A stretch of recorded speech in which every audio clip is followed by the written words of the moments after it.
गीता में अर्जुन को स्वयं भगवान कह रहे हैं कि उस परमेश्वर की शरण में जा, उसके लिए उन संतों के पास जा जो तत्वदर्शी हो। इसी प्रकार हजरत मोहम्मद को उनका अल्लाह कह रहा है कि कोई और पूर्ण परमात्मा है, उसको पाने के लिए उन तत्वदर्शी संत की तलाश कर। वो प्रभु कौन है, ये जानने के लिए कृपया अवश्य सुनिए जगत गुरु तत्वदर्शी संत रामपाल जी महाराज के अमृत वचन।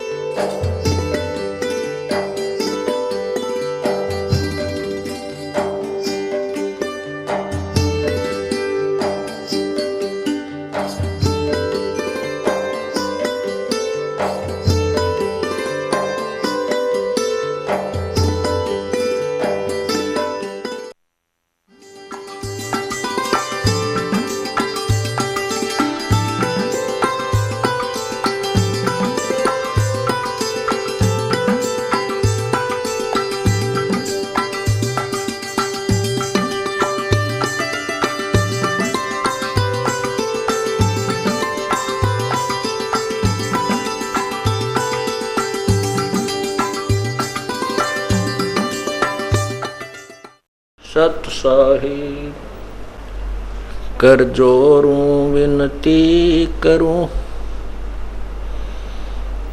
धरूं चरण पर शीस। गुरु राम देवानंद जी महाराज ने दियो नाम बख्शीश। कोटि कोटि सिजदा करूं, कोटि कोटि प्रणाम। चरण कमल में राखियो मैं बांधी जाम गुलाम। जय इब कै सतगुरु मिले, सब दुख आखूं रो।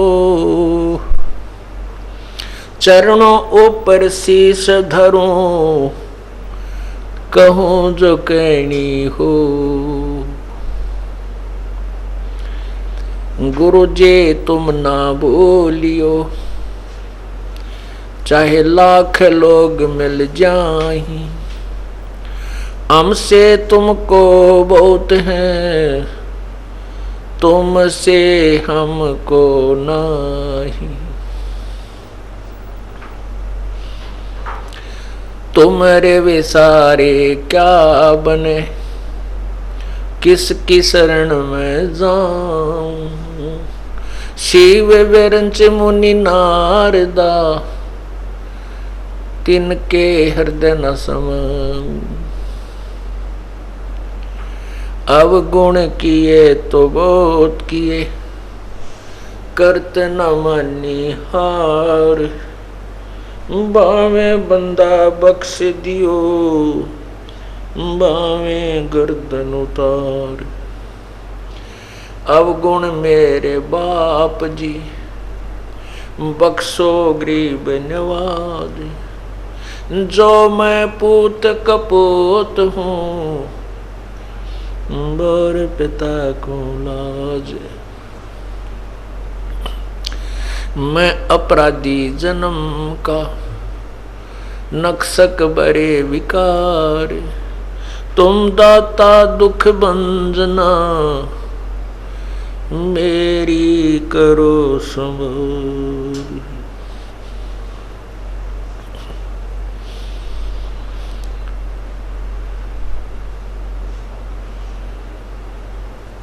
गुरु बड़े गोविंद से, गुरु बड़े गोविंद से मन में देख विचार। हरि सुमरे वो वार हैं, गुरु सुमरे होए पार।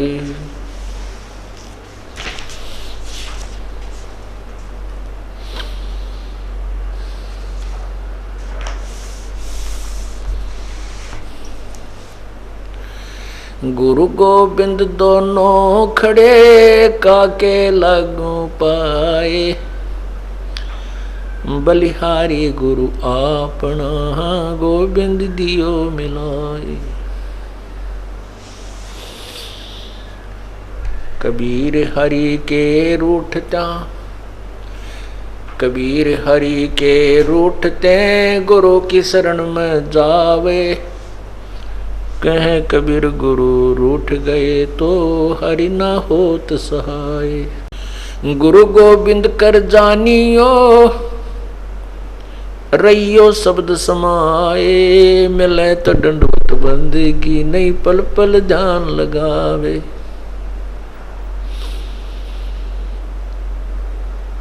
गुरु को मानुष जोग ने, करे चरणामृत को पान।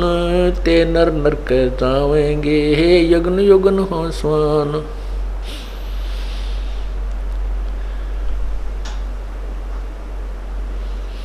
गुरु मानस कर जानते, ते नर कहिए अंधे।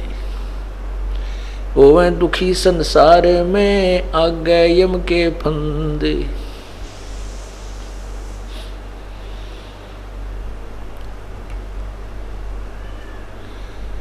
गुरु बिन माला फेरते, गुरु बिन देते दान। गुरु बिन दोनों निष्फल हैं, पूछो वेद पुराण। राम कृष्ण से कौन बड़ो, उन्हों भी गुरु कीन। तीन लोक के वे धनी, गुरु अगदीन।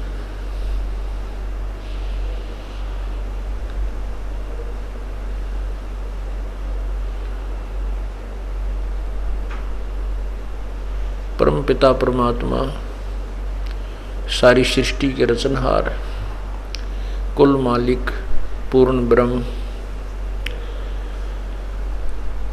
कबीर परमेश्वर, कबीर देव,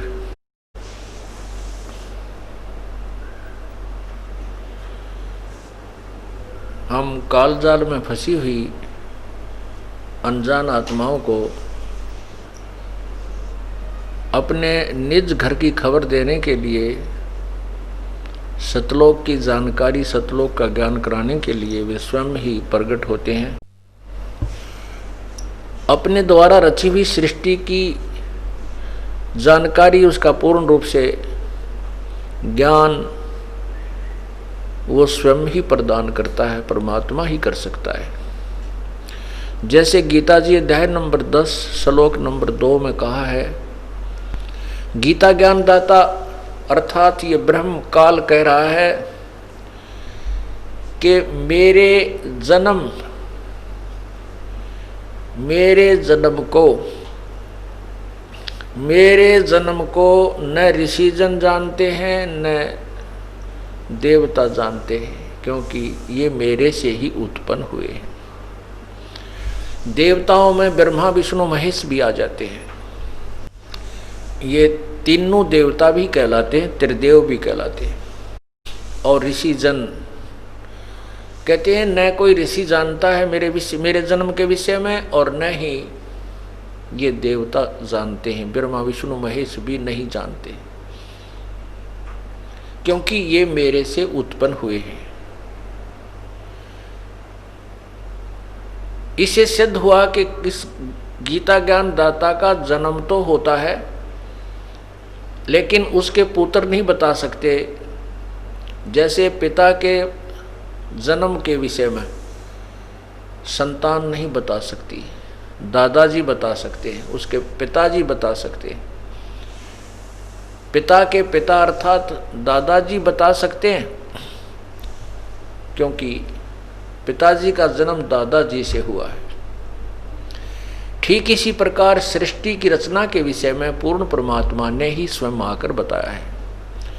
उसी से ब्रह्म की उत्पत्ति हुई है। परमात्मा पूर्ण ब्रह्म ने ही इस काल भगवान की शब्द से अंडे में उत्पत्ति की, जन्म इसका हुआ। उसके बाद इसी काल से और दुर्गा के संयोग से तीनों देवता और अन्य देव ऋषि फिर उत्पन्न हुए। जैसा कि आपने पहले सत्संगों में सुना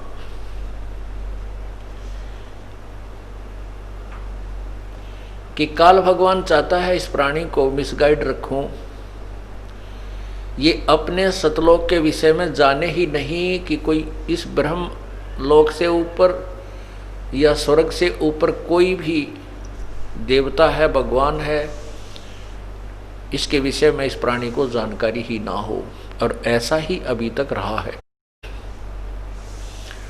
जैसे आपने रामानंद जी से हुई चर्चा में परमात्मा कबीर जी से जो चर्चा हुई थी, रामानंद जी ने कहा था कि 4 वेद और 6 शास्त्र में, रामानंद जी कह रहा है, हमें तो यही सुना है, यही पढ़ा है कि इस स्वर्ग से ऊपर कोई स्थान नहीं है और ब्रह्मा विष्णु महेश से अन्य कोई देवता नहीं है, कोई परमात्मा नहीं है।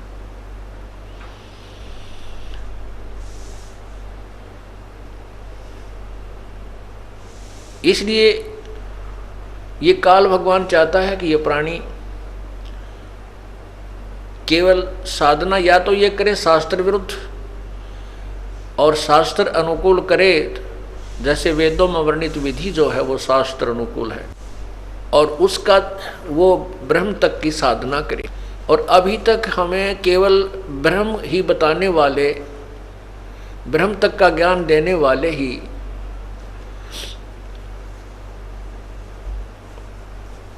संत ऋषिजन मिले। ब्रह्म तक का ज्ञान देने वाला भी कोई एक आध ही था, बाकी तो यही ब्रह्मा विष्णु महेश तक की साधना बताने वाले, या फिर उससे भी नीचे सरहद पितर गांव के बाबा की, गांव में कोई ऐसे छोटा मोटा मंडी बना करके उनकी पूजाओं की ही जानकारी दिया करते थे। वो पूर्ण ब्रह्म, जबकि वेदों में, गीता जी में उस पूर्ण परमात्मा की जानकारी बहुत है, और वेद ज़्यादातर उसी की महिमा से भरे हुए हैं। पवित्र गीता जी में भी उस परमात्मा की महिमा की कोई कमी नहीं छोड़ रखी, लेकिन वेदों और गीता जी में एक यही अभाव रहा है कि पूर्ण परमात्मा के पाने की विधि नहीं है, उसकी वे ऑफ वर्शिप नहीं है, पूजा की विधि नहीं है। ज्ञान है कि इन भगवानों से कोई सुप्रीम पावर और है जो सर्वशक्तिमान है, सबका रचने वाला है, सभी उसी से आधारित है, लेकिन वो कौन है, कैसा है, उसके पाने की विधि क्या है, ये वेदों और गीता में नहीं है, क्योंकि ये तो एक मैट्रिक, एक 10वीं तक का सिलेबस है, मैट्रिक तक का सिलेबस है। ये चारों वेद और गीता जी और कुरान, और पुराण तो प्राइमरी क्लास का है, पुराणों में जो ज्ञान है वो तो प्राइमरी क्लास का भी ढंग से नहीं है, प्राइमरी क्लास का ही समझो उसको। और वेदों और गीता में ये मैट्रिक तक है, और 10वीं तक की पढ़ाई हमने बहुत बार पढ़ ली, इसलिए हमने अब आगे की पढ़ाई पढ़नी है। जैसे गीता जी अध्याय नंबर 7 के श्लोक 19 में कहा है कि बहुनाम जन्मानाम अन्ते ज्ञानवान माम प्रपद्यते।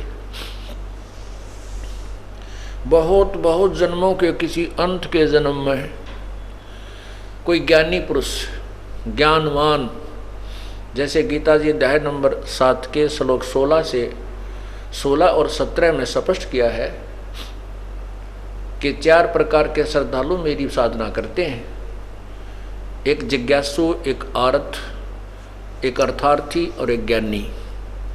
इनमें से जो ज्ञानी है वो मुझे पसंद है और ज्ञानी को मैं पसंद हूँ। अर्थात वो जो ज्ञानी आत्मा है उनको पता चल चुका है कि परमात्मा की साधना के बिना ये जीवन व्यर्थ है, और उनको ये भी ज्ञान हो चुका है कि अन्य देवताओं की पूजा से मोक्ष नहीं होता,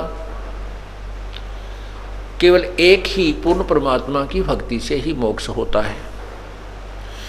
लेकिन उन ऋषियों को तत्वदर्शी संत ना मिलने के कारण भी उन्होंने अपने ही आप निष्कर्ष निकाल लिया कि ओम मंत्र पूर्ण परमात्मा का है और ब्रह्म ही सुप्रीम पावर है। इसलिए उन्होंने कुछ तो वेदों की साधना शास्त्र अनुकूल, जैसे ओम नाम का जाप आदि यज्ञ करना, और साथ में जो हठ योग है ये काल भगवान ने इनको मिसगाइड कर दिया आकाशवाणी करके। जैसे कल बताया था, ब्रह्मा को वेद प्राप्त होने से पहले ही आकाशवाणी कर दी थी काल ने कि तप करो तप करो, इसलिए तप की बीमारी और बढ़ गई साधु समाज, भक्त समाज में। जबकि ये वेदों और गीता में इसको शास्त्र विरुद्ध और हठ योग और इसके करने वाले राक्षस लोग लिखा है, हठ योग तप करने वालों।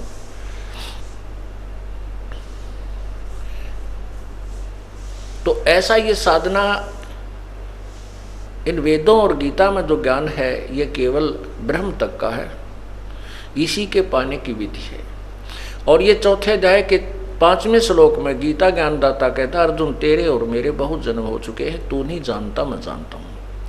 इससे सिद्ध है कि ब्रह्म की साधना करने वाले भी जन्म मृत्यु के अंदर रहेंगे और ये ब्रह्म भी जन्म और मृत्यु में है, अर्थात ये भी नाशवान है, इसका भी जन्म मृत्यु का रोग कटा नहीं है और न ही इसके साधकों का कट सकता।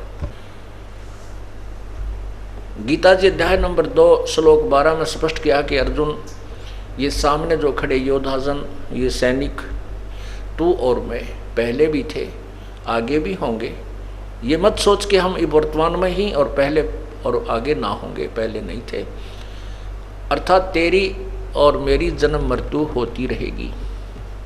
दूसरे अध्याय के 17वें श्लोक में कहा कि अविनाशी तो उसको जान जिससे सारा सब सर्व ब्रह्मांड व्यापक है, जिसने सारे ब्रह्मांडों की रचना की और जो सबका संचालक है, उसके मारने में कोई भी समर्थ नहीं है।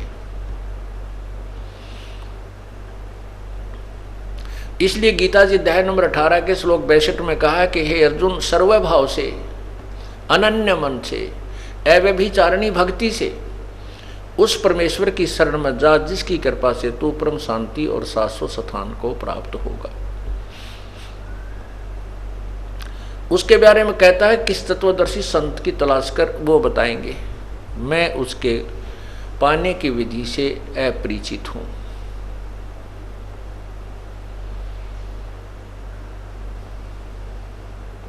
मेरे पाने का एक ओम मंत्र है। 8वें अध्याय के 13वें श्लोक में गीता जी में स्पष्ट किया कि ओम इति एक अक्षरम ब्रह्म व्यवहारन माम अनुसमरण। मुझ ब्रह्म का केवल एक ओम मंत्र है, उच्चारण करके स्मरण करने का। और यह प्रयाति तजंदेहम स याति परमाम गति, जो इसको आखिरी श्वास तक, शरीर छोड़ने तक इसका जाप करता है, वो मेरे वाली परम गति को प्राप्त करता है। 7वें अध्याय के 18वें श्लोक में अपनी परम गति को स्वयं ही कहता है, ये भी अनुत्तम है, अश्रेष्ठ है, क्योंकि इसमें जन्म मृत्यु मेरी भी और मेरे साधकों की भी होती रहेगी। इसलिए 15वें अध्याय के 4थे अध्याय के 34वें श्लोक में किसी तत्वदर्शी संत की खोज करने के लिए कहा है। उस तत्वदर्शी संत की पहचान पर अध्याय नंबर 15 के प्रथम मंत्र में बताई है कि वो तत्वदर्शी संत अर्थात वेद के जानने वाला वो संत होगा जो सभी उल्टे लटके संसार रूपी वृक्ष के सभी पार्ट्स के बारे में, सभी अंगों के बारे में, जड़ कौन है, तना क्या है, डार क्या है और शाखा कौन है, पात क्या है, ये बताएगा। वो तत्वदर्शी संत होगा। स वेदवित्, वो वेद के तात्पर्य को जानने वाला है। 15वें अध्याय के 4थे श्लोक में कहा है कि उस तत्व ज्ञान की प्राप्ति के उपरांत इस उलझे हुए ज्ञान को अर्थात इस संसार रूपी ज्ञान को, वृक्ष को, उस तत्व ज्ञान रूपी शस्त्र से काटकर अर्थात उस तत्व ज्ञान को समझकर उसके पश्चात उस परमेश्वर के उस परमेश्वर के परम पद की खोज करनी चाहिए, जहाँ जाने के बाद साधक फिर कभी जन्म मृत्यु में नहीं आते, कभी लौटकर संसार में नहीं आते, और जिससे ये संसार रूपी वृक्ष की प्रवृत्ति विस्तार को प्राप्त हुई अर्थात जिसने सब ब्रह्मांडों की रचना की है।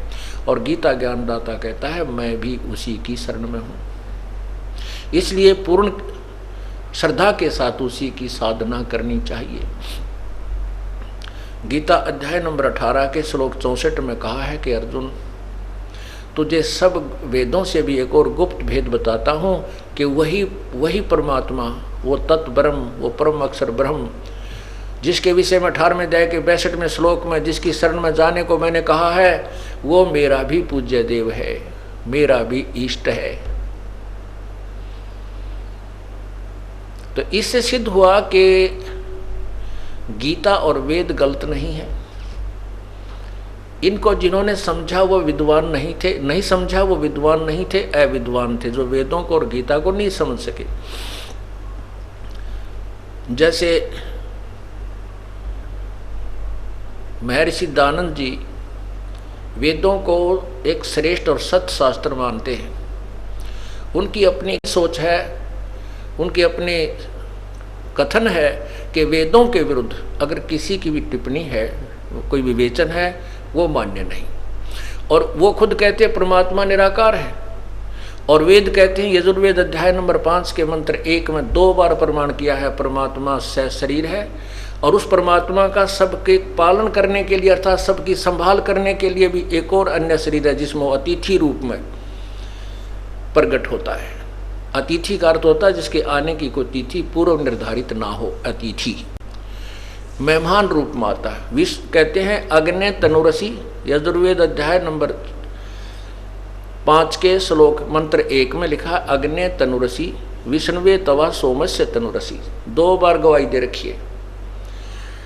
अग्नि माने परमेश्वर, हे परमेश्वर आप, तनु माने शरीर, सह शरीर असी माने हैं, आप सह शरीर हैं अर्थात आप साकार हैं। अग्नि शब्द भगवान के लिए इसलिए प्रयोग किया है कि उसका शरीर नूरी है, तेज पुंज युक्त है, बहुत तेजों में है। फिर विष्णुवे तवा सोमस्य तनुरसी, तवा माने उस, विष्णुवे माने सबके पालन करने के लिए, तवा माने उस, सोमस्य माने अमर पुरुष का, तनु माने शरीर, असी माने है सबके पालन करने के लिए अर्थात सबकी संभाल करने के लिए भी वो परमात्मा अन्य शरीर धारण करता है, और वो फिर यहाँ अतिथि रूप में आता है और सबको सत्य ज्ञान रूपी भक्ति से समृद्ध करता है। और वही अतिथि रूप में आया भगवान पूजा करने योग्य है। ये यजुर्वेद के अध्याय नंबर 5 के मंत्र नंबर 1 में कति स्पष्ट किया है। ये देखिएगा, तो इससे सिद्ध होता है कि महर्षि दयानंद जो है विद्वान नहीं थे, ये केवल एक भाषा को जानते थे, वो भी संस्कृत।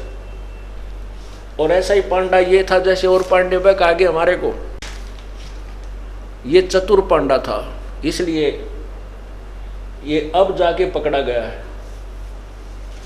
अभी तक ये पकड़ में नहीं आया था, अब पकड़ा गया। ये सबसे अविद्वान था, इसको तो एबीसी का भी ज्ञान नहीं था, ना समाज के बारे में, ना कोई व्यवहारिक ज्ञान था। अब देखिएगा यजुर्वेद, और ये महर्षि दयानंद सरस्वती द्वारा इसका अनुवाद है। इसमें ज्ञान का अड़ंगा कर रखा है इसने, अपनी उस अधूरी सोच को ऊपर रखने के लिए कि परमात्मा निराकार है, इस यथार्थ अनुवाद नहीं किया। ये देखिएगा कहाँ से प्रकाशित है। प्रकाशक है सार्वदेशिक आर्य प्रतिनिधि सभा 2/5 महर्षि दयानंद भवन, रामलीला मैदान, नई दिल्ली। इसमें देखिएगा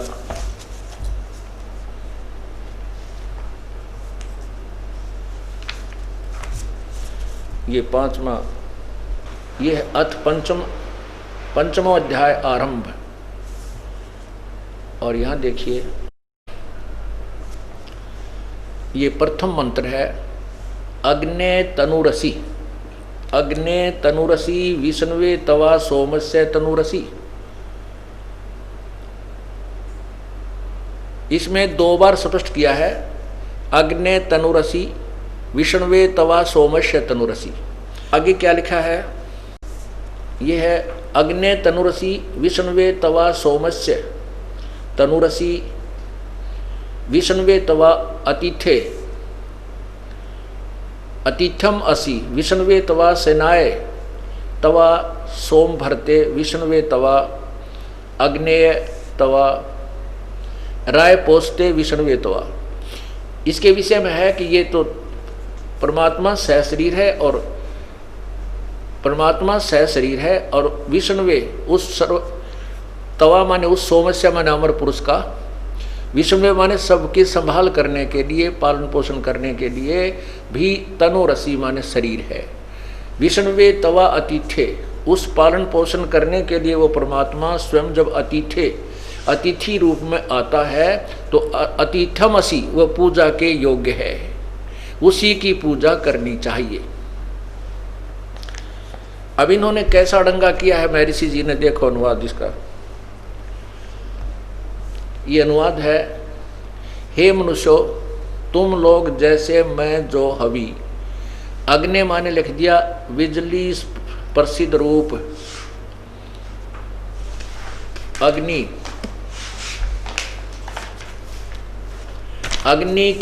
अग्नि के शरीर के समान असी माने है। अब देखो तनु माने शरीर, स्वयं स्वीकार कर रहे हैं स्वामी जी, असी माने है, ठीक हो गया। अब रह गया अग्नि। अग्नि माने ये लिखते हैं बिजली प्रसिद्ध रूप, जबकि अग्नि माने परमेश्वर होता है। इन्हीं के कर कमलों द्वारा ऋग्वेद मंडल नंबर प्रथम इन्होंने जब प्रारंभ किया इसका अनुवाद करना, क्योंकि ऋग्वेद का केवल आधे ऋग्वेद का ये इन्होंने अनुवाद किया, उसके बाद इनकी मृत्यु हो गई। इसमें ये देखिएगा ऋग्वेद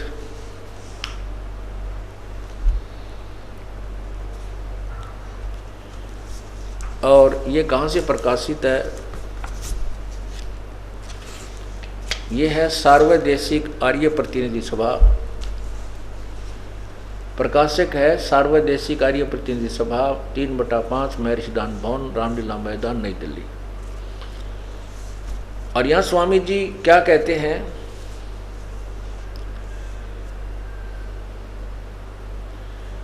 इसमें अग्नि शब्द से प्रारंभ होता है ऋग्वेद, अग्नि।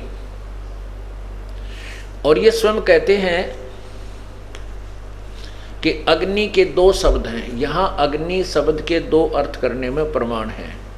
ये है कि इंद्र मित्रम, इस ऋग्वेद के मंत्र से जाना जाता है कि एक सद ब्रह्म के इंद्र आदि अनेक नाम हैं, तथा इस यजुर्वेद के मंत्र से भी अग्नि आदि नामों से सच्चिदानंद लक्षणों से ब्रह्म को जानना चाहिए।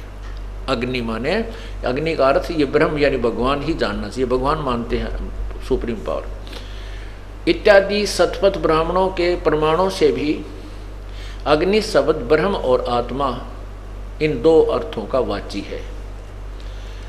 इस प्रमाण से भी अग्नि शब्द से प्रजा, प्रजा करके भौतिक, और प्रजापति शब्द से ईश्वर का ग्रहण होता है। इन प्रमाणों से सत्याचरण के नियमों का जो यथावत पालन करना है सो ही व्रत कहता है, और इस व्रत का पति परमेश्वर है। इसलिए इस ऋग्वेद के प्रमाण से ज्ञान वाले अर्थात तथा सर्वज्ञ प्रकाश करने वाले विशेषण से अग्नि शब्द करके ईश्वर का ग्रहण होता है। अग्नि माने अग्नि या अग्नि का अर्थ स्पष्ट करते हैं कि इसका अर्थ समझो परमात्मा है। और इन्होंने स्वयं ही इसी में ऋग्वेद में के प्रथम मंत्र के प्रथम मंडल के प्रथम ही अनुवाक में, प्रथम ही मंत्र में अनुवाक में 7-8 मंत्र हैं। इनमें जहाँ भी अग्नि शब्द है, अग्नि माने परमेश्वर किया। यहाँ देखिए ये 2 नंबर पृष्ठ पे ऋग्वेद मंडल नंबर 1 सूक्त नंबर 1 का मंत्र नंबर ये 2 चल रहा है। इस कारण से अग्नि शब्द से ईश्वर, अग्नि शब्द से ईश्वर शब्द होता है। आगे देखो ये 2 नंबर मंत्र में इसमें अग्नि ने वह परमेश्वर। आगे देखो ये नंबर 3 मंत्र में, ये नंबर 3 मंत्र में ये देखो अग्निना अच्छी प्रकार ईश्वर, अग्नि माने ईश्वर, अग्नि माने हे परमेश्वर। महर्षि दानंद जी के कर कमलों द्वारा यहां देखिए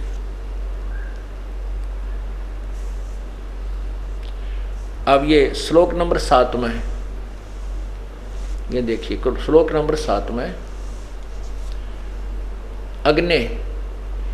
अग्नि माने हे सब के उपासना करने योग्य परमेश्वर। अर्थात यहाँ देखो नीचे 9 में, यहाँ देखो 9 में अग्नि माने ज्ञानवान परमेश्वर। और भी ना जाने कितने स्थानों पर इन्होंने अग्नि माने परमेश्वर किया है। स्वामी दानंद जी ने अपने कर कमलों से यह अनुवाद है ऋग्वेद मंडल नंबर 1 पर और अनुवाक नंबर 1 के श्लोकों का, मंत्रों का। अब आपको दिखाते हैं इन्हीं स्वामी दयानंद जी के मार्गदर्शन के अनुसार एक आर्य समाजी ने श्याम वेद का अनुवाद किया है। आर्य समाजी संस्कृत के विद्वान ने, और देखना ये श्याम वेद और यजुर्वेद इकट्ठा जल्द किया हुआ है। यजुर्वेद महर्षि दयानंद के द्वारा ही अनुवादित है और श्याम वेद इसके अनुवादक हैं ये वेद भिक्षुक। ये देखो, ये प्रधान कार्यालय है इसका, दान संस्थान वेद मंदिर, महात्मा वेद भिक्षु सेवा आश्रम, मुखमेलपुर, दिल्ली। और नीचे देखिएगा, दान संस्थान नई दिल्ली से प्रकाशित है और इसके प्रकाशक हैं पंडिता राकेश रानी, अध्यक्ष दान संस्थान, आर्य समाज मार्ग, करोल बाग, नई दिल्ली। अब इसमें आप देखिएगा श्याम वेद,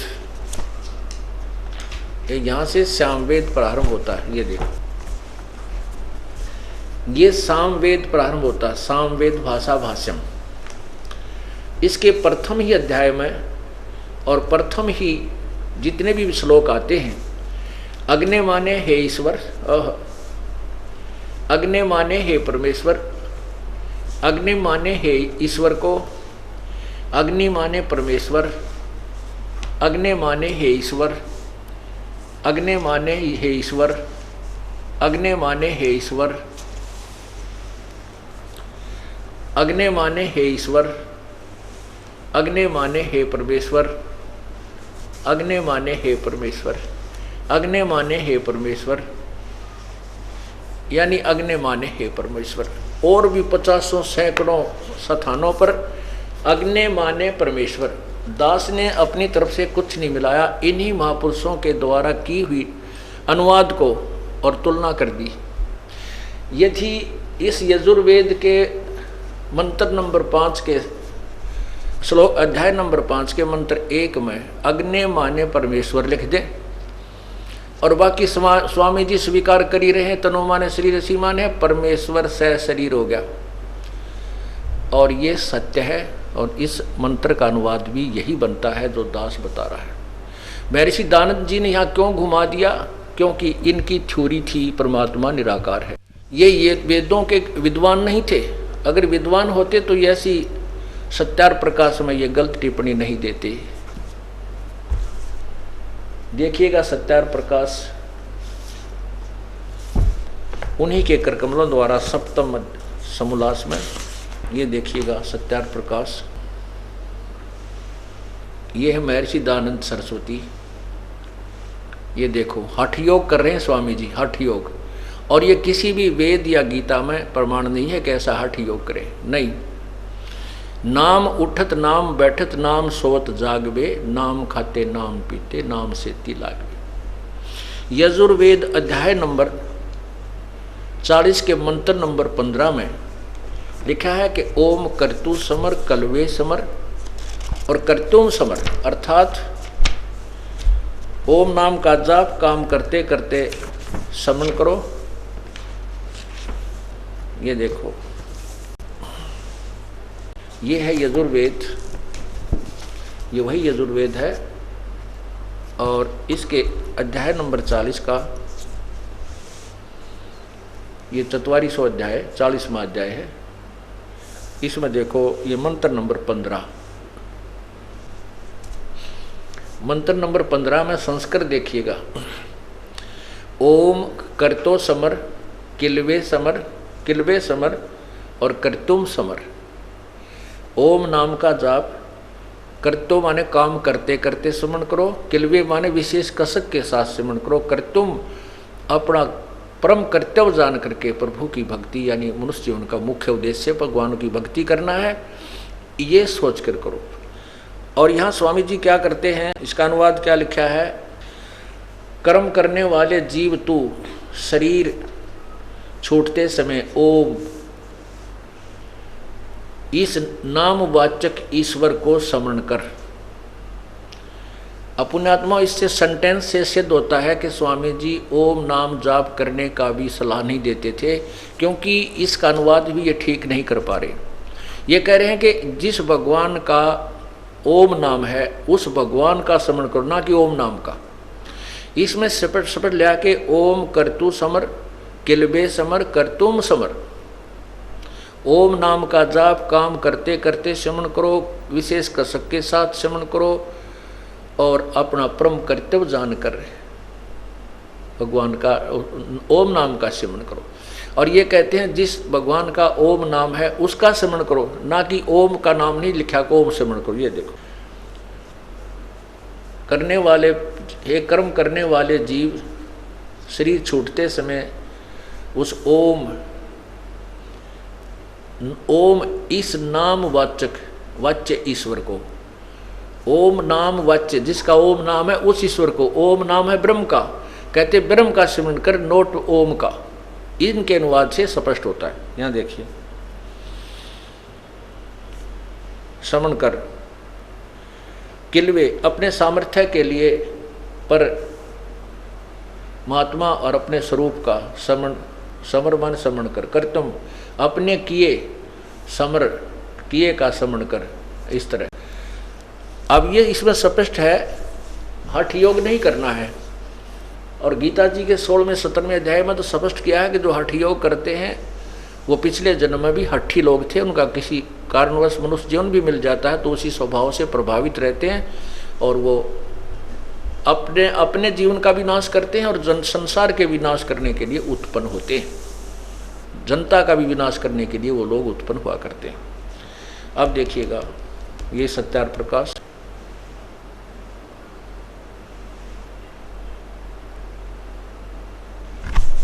और ये देखिएगा अथ सत्यार्थ प्रकाश है श्रीमद् परमहंस पर विराजक आचार्य महर्षि दानंद सरस्वती स्वामी विरचिता। और ये कहाँ से प्रकाशक है? वैदिक यति मंडल दानंद मठ दीनानगर पंजाब से। और इसके 7वें श्लोक में आप देखें, स्वामी जी किसे पूछा कि परमात्मा साकार है व निराकार? ये देखिएगा, ये है 7वां समोल्लास है। और यहाँ प्रश्न नंबर 154। और यहाँ देखिएगा, प्रश्न किया किसी ने कि प्रश्न ईश्वर साकार है व निराकार? उत्तर स्वामी जी का कि निराकार। और अपनी थ्योरी को यहाँ आप ही फेल कर रहे हैं।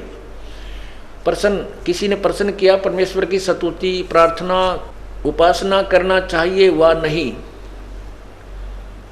उत्तर महर्षि जी का करनी चाहिए। प्रश्न क्या स्तुति आदि करने से ईश्वर अपना नियम छोड़ स्तुति प्रार्थना करने वाले का पाप छुड़वा देगा? उत्तर स्वामी जी का नहीं। प्रश्न तो फिर स्तुति प्रार्थना क्यों करना? प्रश्नकर्ता कहता है कि जब भगवान पाप ही नहीं छुड़ा सकता तो फिर उसकी साधना की आवश्यकता भी क्या है? पुण्यात्मा, सीधी सी बात है, भगवान की स्तुति साधना इसलिए की जाती है कि हमारे जो कष्ट आवे वो दूर हों। और कष्ट आते हैं पाप कर्मों से, सुख होता पुण्यों से, दुख होता पापों से, पूर्व जन्म के किए हुओं का वर्तमान में मिल रहा होता है। और हम इसलिए परमात्मा की चरणों में जाते हैं कि हमारे ऊपर आने वाली आपदा जो कर्म के भी है वो भी ना आए, ताकि हमारे पाप कर्मों का विनाश हो। और यदि जैसा किया वो जो का तू भोगते ही रहे तो फिर भगवान की साधना की आवश्यकता ही समाप्त हो जाती है। हाँ, जहाँ तक इन लोगों को ज्ञान था, उस भगवान का नियम है कि जैसा कर्म करेगा वैसा ही फल मिलेगा। उस पूर्ण परमात्मा का विधान है कि उसकी साधना करने से पाप कर्म विनाश हो जाते हैं और पुण्य ही प्राप्त होते हैं।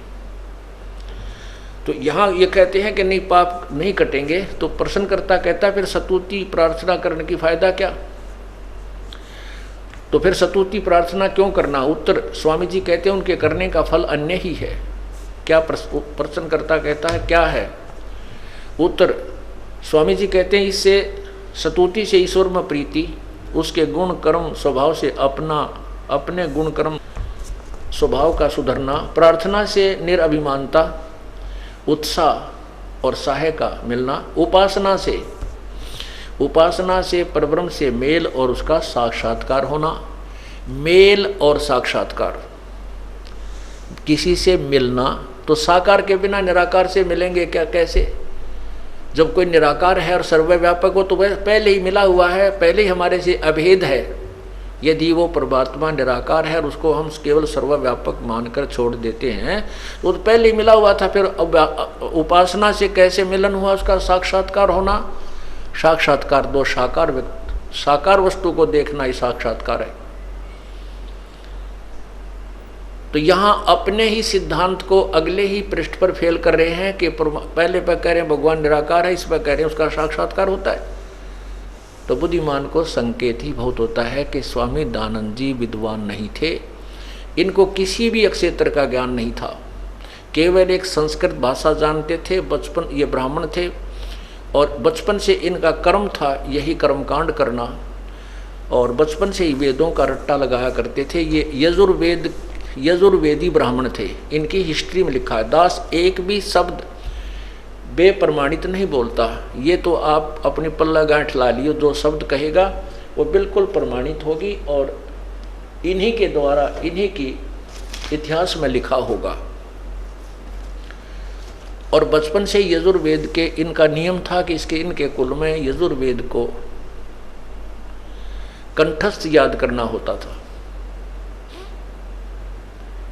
और ये बचपन से ही पढ़ा करता था। 23 साल की उम्र में ये घर छोड़कर चला गया था। फिर 12-13 अज्ञानी संतों के पास गया, उन्होंने जो भी उसको ज्ञान दिया उसको ग्रहण करके इसने सत्यार प्रकाश में वो अज्ञान ठोक दिया। इसमें कहीं सिर नहीं, कहीं पैर नहीं। एक पृष्ठ पे कुछ लिखा है, दूसरे पे उसका खंडन है, तीसरे पे कुछ और लिख रहा है, 5वें पे कुछ और लिख रखा है। और फिर समाज के बारे में इनकी टिप्पणी पढ़ ले तो आग लग जाए पूरे समाज में। ऐसे विचार हैं क्या नाम है सत्यार प्रकाश में। तो कहने का भाव ये है कि परमात्मा अपने द्वारा रची हुई सृष्टि को और अपने विषय में स्वयं ही बताने आता है। ये भी वेदों में ही प्रमाण है।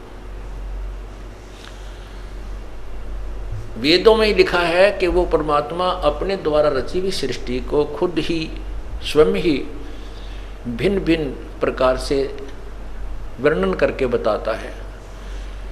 अथर्ववेद कांड नंबर 4 के अनुवाक नंबर 1 के मंत्र नंबर 6 में स्पष्ट है कि वो परमात्मा अपने द्वारा वही सब ब्रह्मांडों की रचना करता है, उसी से ब्रह्म की उत्पत्ति हुई है और वही अपने द्वारा रची हुई सृष्टि को भिन्न भिन्न पूरा निर्णायक विस्तार से बताता है। अब सिद्ध हुआ कि परमात्मा सशरीर है और ये भी सिद्ध हुआ कि स्वामी दयानंद जी जो है वो केवल एक संस्कृत भाषा जानते थे, उनको कोई भी आध्यात्मिक ज्ञान नहीं था।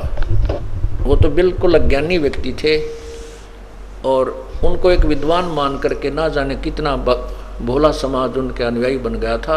अब तो धीरे धीरे इंसान समझता जा रहा है। जो अपना अब सत्संग विषय चल रहा है कि काल भगवान ने अपने नकली दूत ये कलयुग ऋषि महर्षि बना करके भेज दिए। जनता को अपनी लतीफेदार कहानी सुना कर शास्त्र विरुद्ध ज्ञान इनके अंदर भर दिया, ठोक दिया और ये बेचारे लदे फिरे हैं उस अज्ञान से। और अब ये ज्ञान आ रहा है, तत्व ज्ञान सामने प्रकट हो रहा है। उन लोगों के पेट में दर्द हो रहा है जिनकी दुकानें बंद होने जा रही हैं, जो इन सत्यार्थ प्रकाश और वेदों को बेच के अब और गीता आदि पुराणों को बेच के अपनी रोजी रोटी खा रहे थे, बना रहे थे। केवल उन चंद लोगों को ये समस्या उत्पन्न हो गई है और वही जनता को गुमराह करने में लगे हुए हैं। इस दास के बारे में अनाप शनाप बकते फिरते हैं, वो गुंडा है, बदमाश है, है ऐसे करता, क्योंकि वो सच्चाई तो उनकी फेल होगी। अब झूठ का सहारा ले रहे हैं, कितने दिन लेंगे, कितने दिन चलेगी, अब नहीं चल सकती। ये तो बहुत पुराने समय की कहानी थी। अब उन जो स्वार्थियों ने जो झूठ कपट समाचार पत्रों में, इलेक्ट्रॉनिक मीडिया में कैसी बकवास करी, और उसमें एक भी सिद्ध करके दिखा दो, एक भी जो समाचार पत्रों में या मीडिया ने जो बकवास करी है एक सिद्ध करके दिखा दो, हम ये संताइए छोड़ देंगे। तो कहने का भाव ये है कि सत्य को कोई दबा नहीं सकता। लाल के ऊपर कीचड़ डाल देने से उसकी कीमत कम नहीं हो सकती। समझदार पारखी उसको धोकर साफ करके जेब में डाल लेता है, तिजोरी में रख देता है, क्योंकि वो उसकी कीमत से परिचित होता है। अब गीता और वेदों में परमात्मा की महिमा सची थी तो लिखी है उस पूर्ण ब्रह्म की, लेकिन उसके पाने के विषय में वेद कहते हैं कि हम नहीं जानते। नेति नेति नेति, वेद लास्ट में लिख देते हैं कि नेति नेति नेति न इति, इतना ही नहीं है, यही समाप्त नहीं होता। ये समाप्त नहीं है, जो मैंने ज्ञान दिया है ये उस परमात्मा की महिमा इतनी ही नहीं है। वो कहाँ है फिर? वो तत्वदर्शी संत और सवसम वेद में तत्वदर्शी संत बताएगा और सवसम वेद में लिखा हुआ है। और वो सवसम वेद गीता जी अध्याय नंबर 4 के श्लोक 32 में स्पष्ट किया है कि पूर्ण परमात्मा के मुख्य ज्ञान में, उस सच्चिदानंद घन परमात्मा के मुख्य ज्ञान में अर्थात सवसम वेद के अंदर वो परमात्मा परमेश्वर के पाने की, अपने ही पाने की भिन्न भिन्न प्रकार की विधि लिखी हुई है। उस तत्व ज्ञान को चौथे अध्याय के 34 के श्लोक में कहा है, किसी तत्वदर्शी संत से पूछो। उस ज्ञान को जो चौथे अध्याय के 32वें श्लोक में जिस तत्व ज्ञान के विषय में कहा है, उसके विषय में किसी तत्वदर्शी संत से पूछो। चौथे अध्याय के 34वें श्लोक में उनको दंडवत प्रणाम करो, कपट छोड़कर उनसे प्रसन्न करने से वो तत्वदर्शी संत उस परमात्मा के विषय में ज्ञान बताएंगे। और उस परमात्मा की प्राप्ति के लिए हमने प्रयत्न करना चाहिए, उसके बिना हम अपना जीवन व्यर्थ कर रहे हैं। मानुष जन्म पाए कर जो नहीं रटे हरि नाम, जैसे कुआ जल बिना फिर बनवाया किस काम। मनुष्य जन्म पाकर के प्राप्त करके यदि हमने परमात्मा की भक्ति नहीं की तो हमारा मानव शरीर ऐसा है जैसे किसी कुएं में जल ना हो और बाकी सारी उसके पक्का भी बना रखा है और उसके ऊपर बड़े अच्छे चित्र भी बना रखे हैं, लेकिन जल नहीं है तो वो कुआं नाम अवश्य है, लेकिन गुण कुएं वाले नहीं है। इसी प्रकार जो मनुष्य परमात्मा की भक्ति नहीं करता, मानव शरीर धारण करके स्त्री या पुरुष, उसका नाम मानव, वो शरीर मानव अवश्य है लेकिन गुण मानव के नहीं है।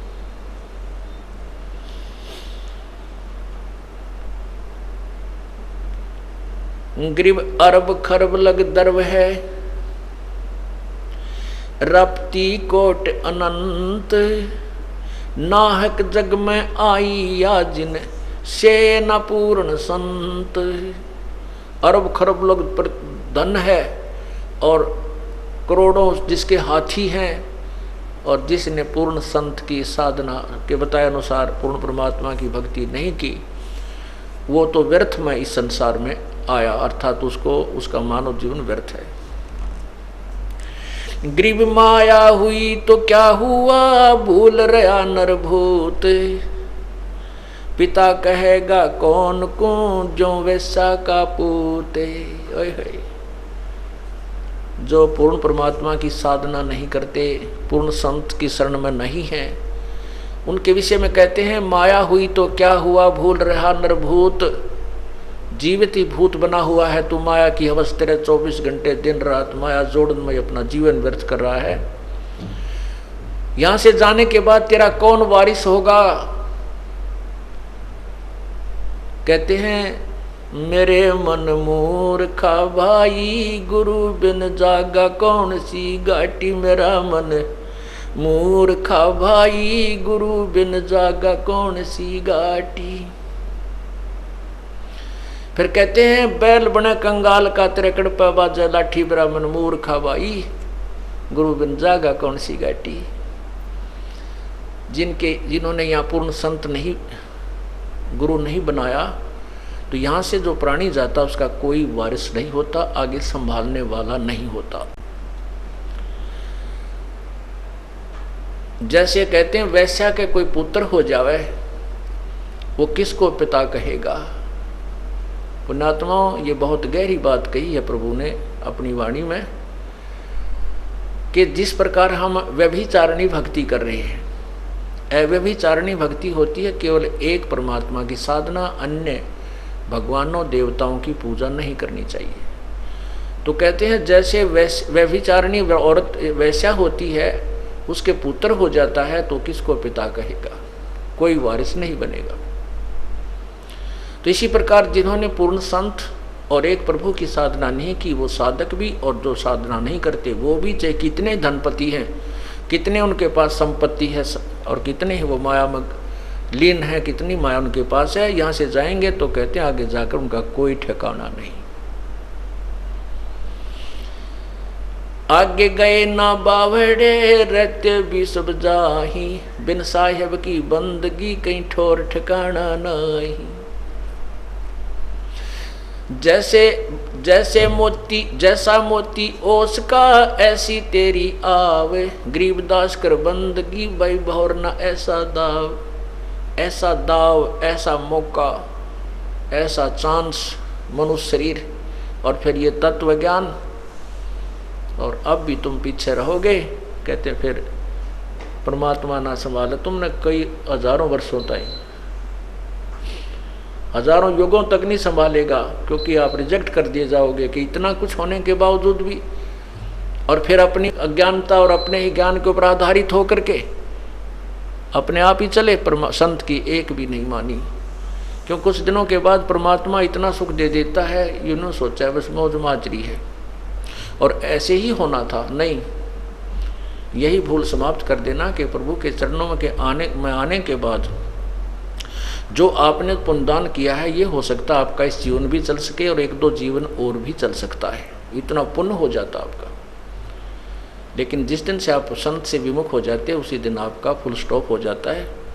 आप जो परमात्मा की मर्यादा को भंग कर देते हो, अपने मनमुखी शुरू हो जाते हो, उसी दिन से आपकी भक्ति पर फुल स्टॉप लग जाता है आगे की। जब तक आप पुनः उपदेश प्राप्त नहीं कर लेते, उपदेश प्राप्त कर लेने मात्र से भी नाम नहीं जुड़ जाता। परमात्मा कहते हैं इन बातों क्या पाइए कर सतगुर नजर निहाल, राजी कर सतगुर रूठे नू। ठीक है, कोई भक्त है पहले लगा हुआ है, फिर उसने बीच में बकवाद कर दी, दोबारा भी चौथा भी नाम ले जाता है। जब तक इस दास हृदय से उसको उपदेश नहीं देता, तब तक उसका पुनर्नाम नहीं जुड़ पाएगा। ये मेरे बस की बात नहीं, ये परमात्मा की ही प्रेरणा अंदर से होती है। नाम अवश्य दे दिया जाता है, क्योंकि हमारा स्वभाव है कि हो सकता है ये बालक फिर सुधर जाए, बच्चा भगवान का। तो इसलिए कहते हैं राजी कर सतगुरु रूठे नू, यानी अपने सतगुरु, मान ले आपसे गलती हो जाती है, सतगुरु क्यों रुष्ट होते हैं? क्योंकि आप विद्यार्थी, वो विद्यार्थी से टीचर रुष्ट होता है जो कोई भी मर्यादा नहीं निभाता, बार बार समझाने के बाद भी शरारत करने से बाज नहीं आता, तो वो उससे रुष्ट होता है। ऐसे ही परमात्मा का मार्ग है, आप विद्यार्थी हैं, ये दास आध्यात्मिक टीचर है। आपके हित के लिए आपको समझाया बुझाया जाता है, गलती करते हो आपको धमकाया भी जाता है, आपके भविष्य को मद्देनजर रखते हुए। निदास का कोई लेन देन नहीं।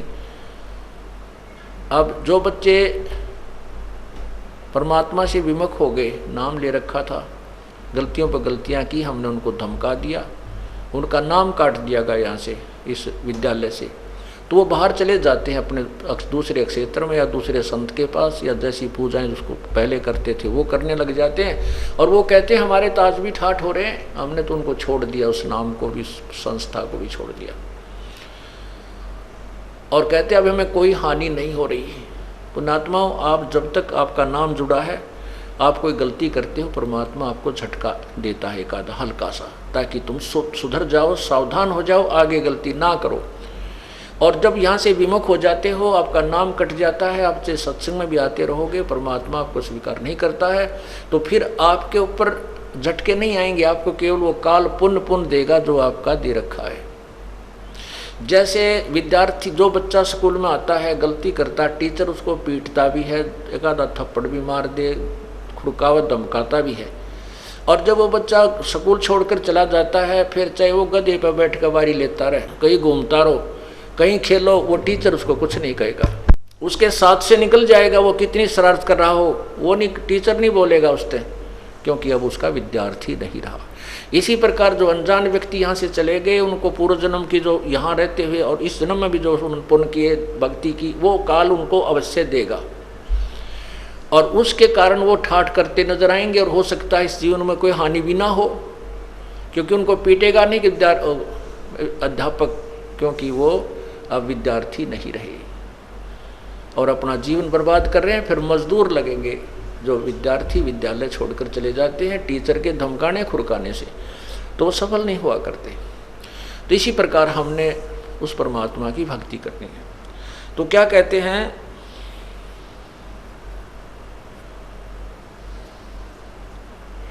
माया हुई तो क्या हुआ, तू भूल रहा नरभूत, पिता कहेगा कौन को, जय जो वैश्या का पूत। ग्रीब काया माया काल है, बिन साहिब के नाम, चेत सके तो चेतिए, बिन संतों नहीं ठाम। काया ये शरीर और ये संपत्ति, ये माया, ये दोनों ही काल समझ लेना। यदि तूने पूर्ण परमात्मा की भक्ति इस काया रूपी काल से और माया रूपी काल से यदि परमात्मा की भक्ति नहीं की, उसका सदुपयोग नहीं किया, तो दोनों ही काल हैं, ये तेरे जी के झाड़ बन जाएंगे। अब जैसे ये शरीर रूपी, शरीर को, काया को काल क्यों कहा? यदि हम इस शरीर के द्वारा भगवान की भक्ति नहीं करते हैं, सेवा नहीं करते हैं, दान नहीं करते हैं, तो बाकी क्या करते हैं? सारे काल के जाल में रहने के ही कार्य करते हैं। झूठ बोलते हैं, चोरी करते हैं, ठगी करते हैं, या पेट भरने का धंधा ही करते हैं। और माया काल क्यों कहा? यदि इसको सदुपयोग नहीं करते हैं, भगवान के धर्म धार्मिक कार्यों में नहीं लगाते हैं, तो ये माया हमारे जी की झाड़ बन जाएगी। क्योंकि इस माया से हम संपत्ति गणी बनावांगे, मरते समय वह संपत्ति याद रहेगी, कदे बेटे खराब कर दें, ये बालक रह गए, कदे संभाल ना सकें, और वहीं जन्म हो जाएगा, और उन्हीं का किताब बैल या कोई और पशु पक्षी बनकर वहीं घूमते रहेंगे। तो क्या कहते हैं? काया माया काल है, बिन साहिब के नाम, साहिब मन परमेश्वर, और चेत सके तो चेतिए, बिन संतों नहीं ठामे। तत्व यानी परम संत के बिना कितना ठिकाना नहीं है। अगर चेत सके तो चेतना, समझना है तो समझ जाए इस संकेत को। योनि संकट मेटे हूँ, जय बिसरे ना मोहि, और जिन संसारी चित्त धरी, नहीं छुड़ाऊं तो। अब परमात्मा कहते हैं कि तेरे इस जन्म मरण के झंझट को मिटा दूंगा यदि तू मुझे नहीं भूलेगा। मुझे भूलने का तात्पर्य है मेरे द्वारा दिए गए इस ज्ञान पर दृढ़ रहेगा और ये भक्ति करता रहेगा, तो फिर मैं तुझे काल के जाल से छुड़वा लूंगा। और जिन संसारी चित्त धरी, जिन्होंने वही संसारिक अपने ही विचारों पर आधारित रहे, कहते फिर नहीं छुड़ाऊंगा, फिर नहीं छुड़ाऊं तो है। ग्रीब योनि संकट मेट हूँ, जय बिसरे नहीं मोहे, जिन संसारी चित्त धरी, नहीं छुड़ाऊं तो। लख 84 बंद से सतगुरु लेत छुड़ाए, और अंतर में नाम होए तो जुनी बहोर न जाए। इस 184 बंध 84 लाख योनियों में जो कर्मों के बंधन से हम बंधे हुए हैं, भोग रहे हैं, इस 184 बंध से सतगुरु लेत छुड़ाए, इस कैद खाने से वो बंदी छुड़वा लेता है। और उसके लिए क्या बताया है कि जिनके हृदय में सच्चे लगन से भगवान की भक्ति चल रही है, फिर वो 84 लाख योनियों में नहीं आएंगे।